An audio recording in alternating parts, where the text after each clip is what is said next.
It's another Monday, and got up this morning with the intention to go walking, but it was raining this morning, and so I stayed in and just did some exercise on the bike and thing. Then my wife had me doing some work in the house,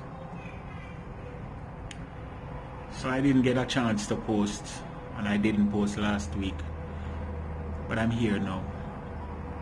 Quick one. So a couple nights ago I had a dream, and it may seem like a ridiculous dream, but it's still bothering me. You know, this was my dream, that I dreamt that I was in Jamaica. It was night and I was leaving a popular place. I'm not sure how popular, maybe halfway through, you know, a crossroads. And I was trying to get home to somewhere. Anyway, I jumped on a bus and the bus was partially full. When I got on the bus, you know, Jamaican bus set, the big bus set in such a way that the engine and everything is at the front. I don't know if anybody remember those days. And the engine and stuff was at the front. So when you step up, you step up into the bus, there's actually a couple of stairs that you have to get past the engine, past the driver to get into the front, into the bus itself. Those days. Sorry about the noise. And when I got up into the bus, there were some ladies at the front, older ladies, and one of them said to me in a very alarming tone, she says, "You don't want to go in at the back, you don't want to pass yourself, stay right where there." But it was, music was playing and the bus was, you know, somewhat full. There were other people coming up behind me, and if anybody in Jamaica takes the public transportation, you know, as a precaution, you have to watch your pocket, especially when there is, it seems as though it was a time of festivity. It was maybe Christmas, or it was some holidays, whatever. This is a dream. And I pushed past these ladies and I found myself close to the back of the bus. But by the time I got to the back of the bus, I felt like there was something going on, because people's eyes, you know, in Jamaica, whenever you're on a bus and you notice people eyes and them staring at you, and people give signal in Jamaica if there's any type of issue, any type of trouble, any type of alarm on the bus. People give signal. They do, trust me. So I started to pick up on the signals that there was something going on in the bus. But by the time I got to that point where I'm actually aware, I'm actually also directly in front of whoever the perpetrators are. So it looked like some pickpocket was on the bus. Anyway, I started to shuffle myself, fix myself, but by the time I got to shuffling and fixing, I realized that I was surrounded by these guys, and I know how them work because I've experienced that before in Jamaica. So one of the guys, them must have said something to me like, you know, "Hey boy, where you do? You know, where you do on yourself? You know, in Jamaican vernacular, what you doing here?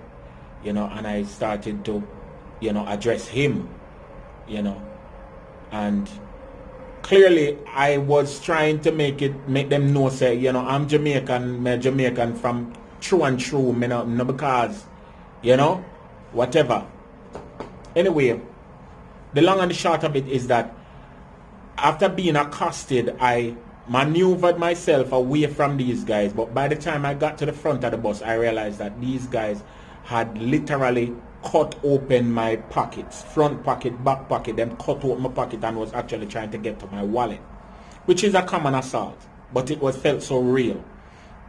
My wallet, however, was not taken. It's as though the wallet wouldn't come out of my pocket, but we can see the actual knife rips. You know, I felt my back pocket too, and then I started preaching, ladies and gentlemen. I started speaking strongly and speaking out, you know, about this and telling them it's wrong and what they're doing is wrong. And I started quoting scripture.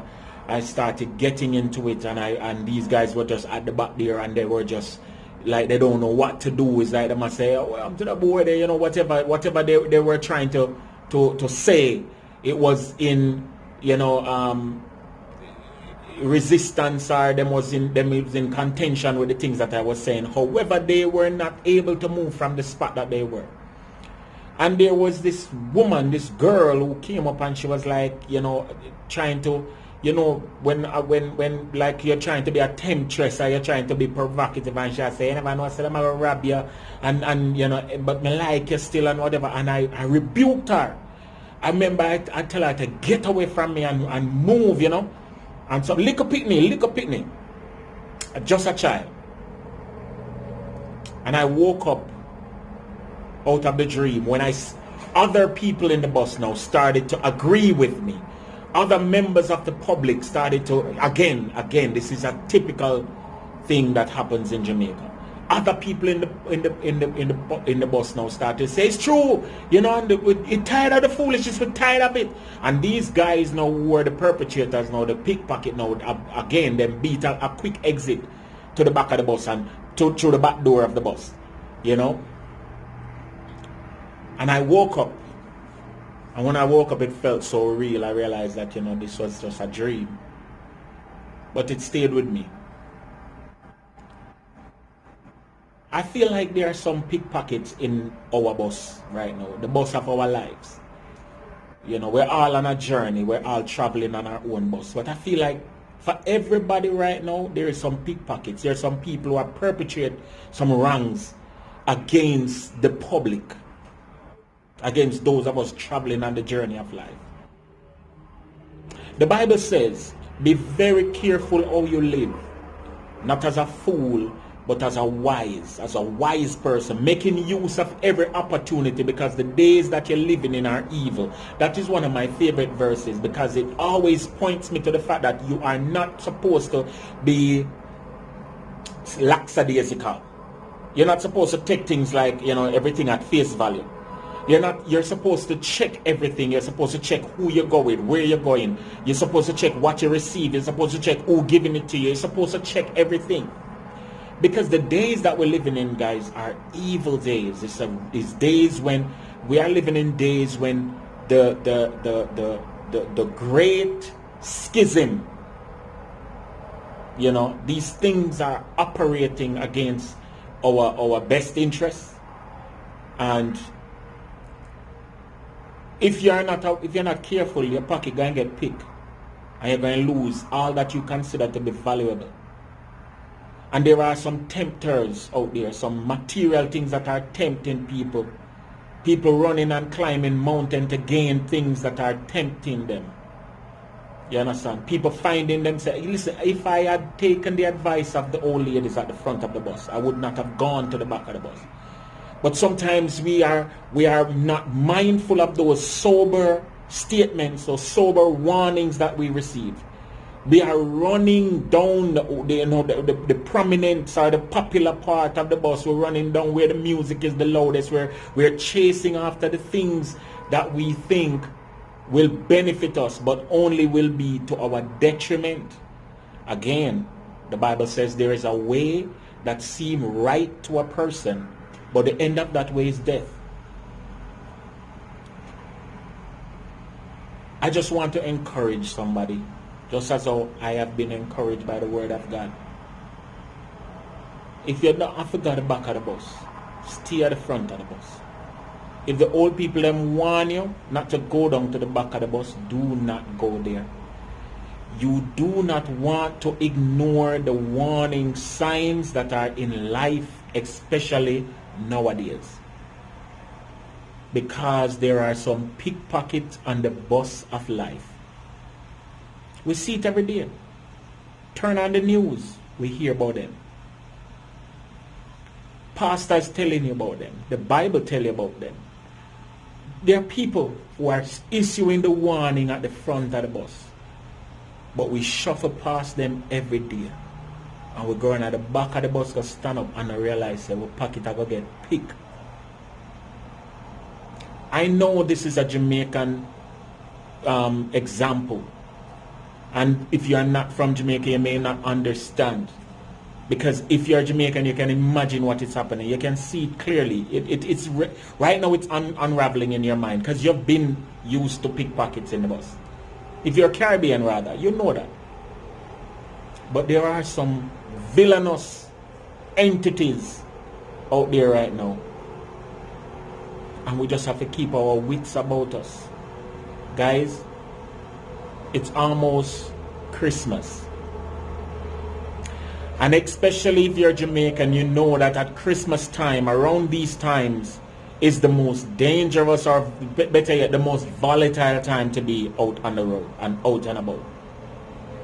Because the pickpockets are rampant. They have their bags, their knapsack, their this, their that. They travel in crews and cliques, and there are many of them, and they will surround you like a pack of vultures or a pack of sharks. And one will engage you in conversation while the others are doing their best to relieve you of your valuables. I know about them. I've seen them. I've grown up. I grew up in Jamaica. And until recent, I was in Jamaica. So I know me at all about. Not because it's a holiday time or it's seasonal means you have to do the things that you think you have to do. Just as how the world is changing right around us, it's time that we change up our modus operandi too. And just do things a little bit different. Do things a little bit different. The Bible says, I beseech you therefore, brethren, by the mercies of God, that you present your bodies as a living sacrifice, holy and acceptable and pleasing unto God, which is your reasonable service or a spiritual act of worship. Do not be conformed to the pattern of this world, but be transformed by renewing your mind. The point I'm making is, as we present ourselves to God, renew our minds, we won't operate according to the system of things. We will see with a different mind, a different eyesight. Everything will be different. And if we can be different and approach things differently, we may very well survive what's going on. Be careful as you take the bus. Pickpocketing at the bus. Be careful when somebody gives you sound advice. Somebody give you a warning.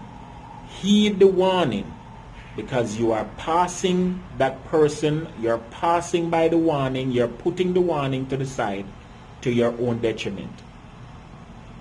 That dream had me away, I must tell you guys.